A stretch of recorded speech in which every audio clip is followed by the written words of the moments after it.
நாகபுரி என்ற ஒரு அழகிய இயற்கை சூழல்களை கொண்ட ஒரு அற்புதமான அதிசய கிராமம் இருந்தது. அந்த கிராமத்தில் ரவி மற்றும் லதா என்ற இரண்டு நண்பர்கள் சந்தோஷமாக வாழ்ந்து வந்தனர். அவர்கள் இருவரும் காலையில் பள்ளிக்குச் செல்வது, மாலையில் விளையாடுவது போன்றவற்றினை வழக்கமாக செய்து வந்தனர். ஒரு நாள் வழக்கம் போல் மாலையில் விளையாட செல்லும் பொழுது அவர்கள் காட்டுக்குள் விளையாட சென்றனர். அப்பொழுது தூரத்திலிருந்து ஒரு அழகிய கிளி ஒன்று வந்தது. அந்த கிளி அழகான முறையில் பேசியது.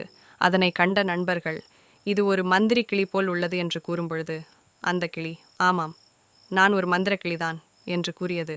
உடனே அந்த மந்திர கிளியானது, என்னுடன் வாருங்கள், நான் ஒரு குகைக்கு உங்களை அழைத்து செல்கிறேன், அங்கு அழகான விளையாட்டுப் பொருட்கள் உள்ளன என்று கூறியது. பிறகு அந்த கிளி ஒரு நாளைக்கு ஒரு பொம்மை பொருட்களை மட்டுமே எடுத்து பயன்படுத்த வேண்டும் என்று ஒரு கட்டளையிட்டது.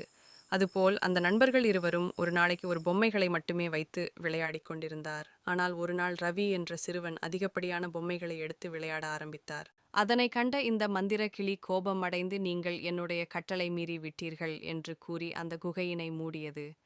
பிறகு அந்த இரு சிறுவர்களும் மிகவும் வருத்தத்துடன், நாம் அழகுக்கு மீறி ஆசைப்பட்டு விட்டோம் என்று கூறி கவலை கொண்டனர்.